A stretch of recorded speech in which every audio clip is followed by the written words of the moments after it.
Ladies and gentlemen, we are witnessing history repeat itself, but this time the roles are reversed because tonight, China, the same communist superpower that once bragged about dominating the global economy, just waved the white flag. And back home, while President Trump is forcing the world's second largest economy to its knees, Chuck Schumer is doing something unthinkable, starving out his own voters in the middle of a government shutdown that he created. 40 million Americans, working class families, seniors, single moms are about to lose their food stamps and food assistance, not because the money ran out, but because Democrats refused to pass a clean bill unless illegal immigrants got taxpayer-funded health care. Now, think about that. They're feeding foreigners while their own citizens go hungry. Meanwhile, across the Pacific, Trump just pulled off the trade equivalent of Normandy, a diplomatic D-Day that left Xi Jinping stunned, markets roaring, and America reclaiming its power.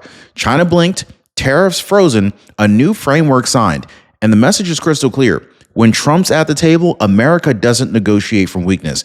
Now, this isn't just another headline. This is a defining moment. This is one side fights for American families and the other holds them hostage. So tonight, we're connecting the dots that the mainstream media refuses to show you, from Beijing's surrender to Washington's betrayal, because this is more than politics. This is a test of leadership, leverage, and loyalty, and only one man passed. Like, subscribe, and buckle up, because by the end of this video, you're going to see exactly how the balance of power just flipped forever. Now, President Trump just wrapped up one of the most aggressive diplomatic blitzes in modern history, an Asia tour that got Beijing shaking and Wall Street soaring. In less than a week, Trump touched down in Cambodia, Malaysia, and Vietnam, signing deal after deal after deal that rewired the entire trade map of Southeast Asia. But these weren't photo ops or staged handshakes. No, this was chess at the highest level. Each stop tightened America's grip and loosened China's. Cambodia agreed to drop all tariffs on U.S. products. Malaysia opened up its rare earth markets to American buyers.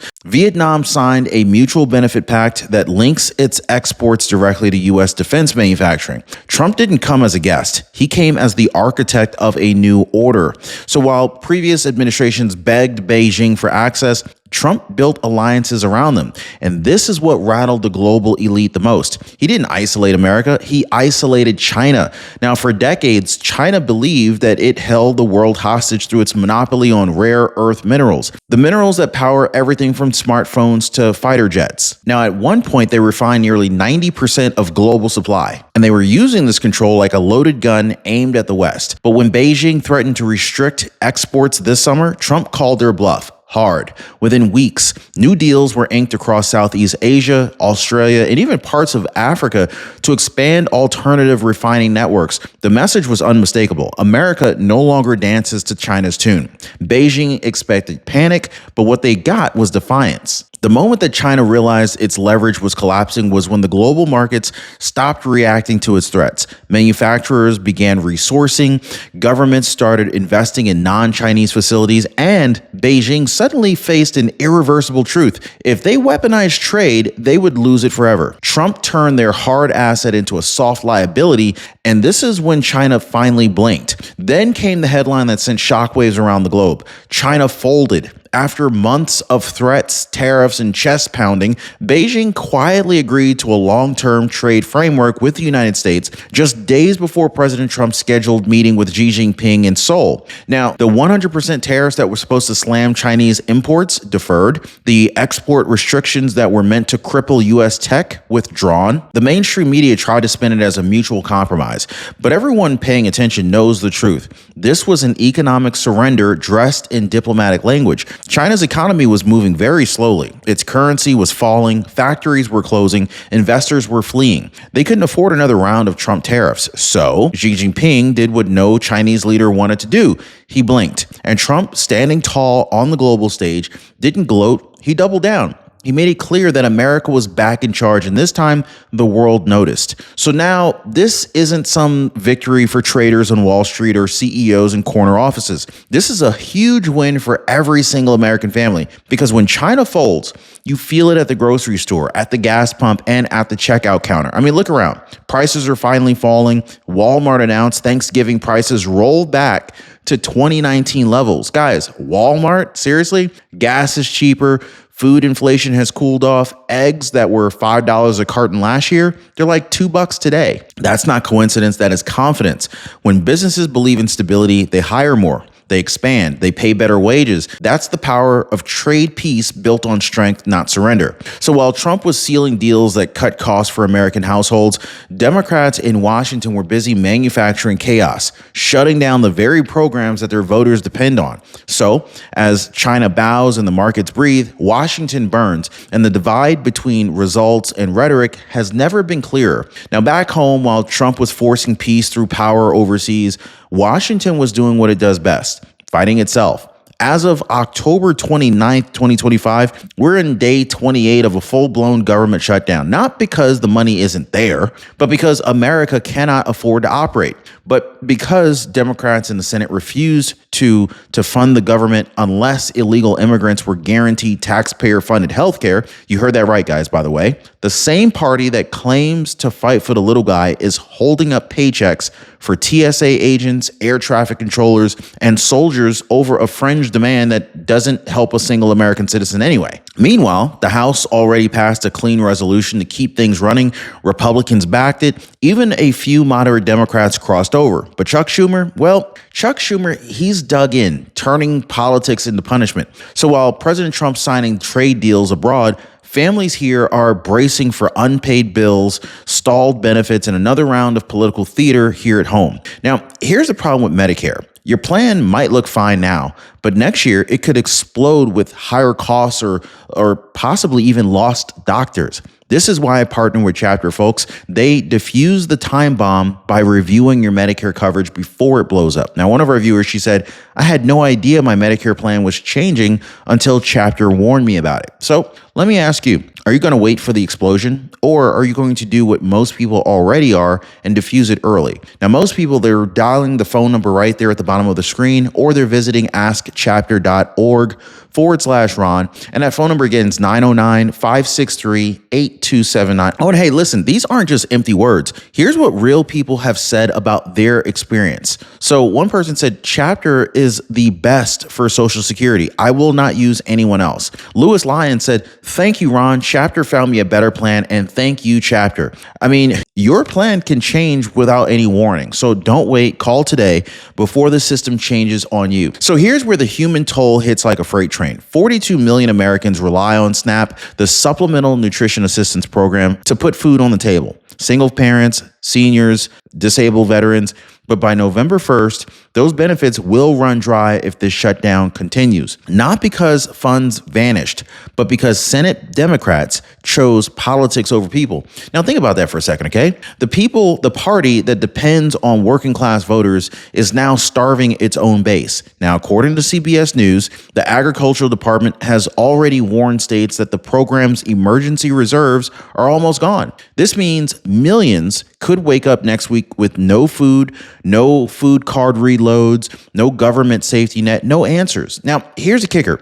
Roughly 75 to 80% of SNAP recipients vote Democrat. So the very people that Chuck Schumer claims to represent are the ones that are paying the price for his political vanity. So while Trump's feeding economies abroad, Schumer's starving families here at home. Now, let's go ahead and call it what it is. This shutdown didn't even have to happen. The House already passed a clean continuing resolution to keep the lights on and food assistance flowing to the people. Republicans voted for it. Even a handful of moderate Democrats had the courage to cross party lines and do what's right for the people. But in the Senate, Chuck Schumer slammed on the brakes. Why? Because the bill didn't include one radical provision: taxpayer-funded health care for illegal immigrants. This was the hill he chose to die on. Not national security, not infrastructure, not feeding American families. No, none of that. It was about appeasing the activist base. And now, 42 million of his own voters are paying the price. This is a political hostage situation, folks.